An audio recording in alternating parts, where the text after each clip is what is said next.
এখন আমরা এই সন্ধ্যেবেলাতে যাচ্ছি মহাপুকুর মৎস্য খেতে।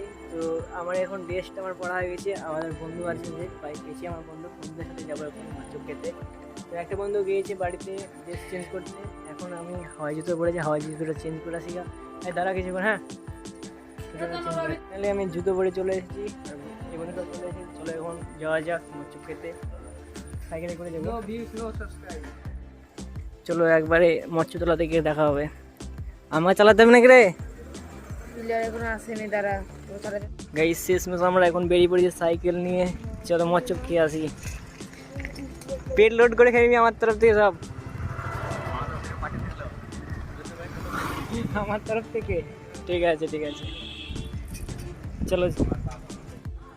ফাইনালি আমরা মন্দিরে পৌঁছে গিয়েছি। দেখছো বাইরের মন্দিরটা কত সুন্দর লাগছে।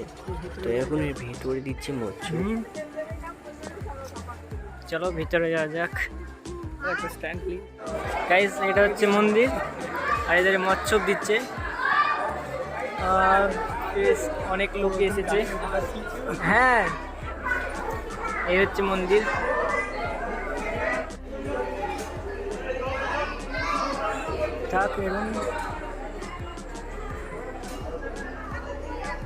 এখনো ভিড়টা সেমন হয়নি। ওই সামনে যা, সামনে চল চল, সামনে চল।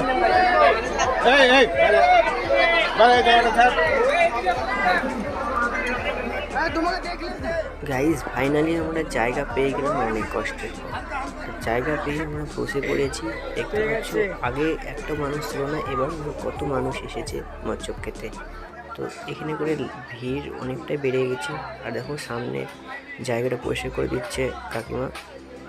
যাই হোক, এবার আমরা পাতা নিয়ে নিলাম। দেখতে পাচ্ছ সবার পাতা চলে এসেছে। পাতা চলে আসার পর ভাত তরকারি সমস্ত কিছুই দিয়ে গেল খাওয়ার জন্য। তারপরে এগুলোকে খাওয়ার পর চলে আসলো পায়েস। তো পায়েস দিচ্ছিল 1 হাতা করে। পায়েসটা খেতে বেশ ভালো লাগছিল।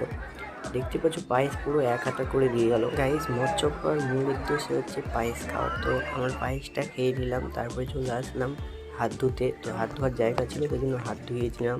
আমাদের মৎস্য খাওয়া হয়ে গেছে, এখন আমরা যাচ্ছি বাড়ি। মৎস্যটা খেতে বেশ ভালো লাগলো। তো এখন সাইকেল চালিয়ে যাচ্ছি বাড়ি। এর জন্য এখানে আমরা ভিডিও সমাপ্ত করছি। তো দেখা হচ্ছে আবার নেক্সট ভিডিওতে, বাই।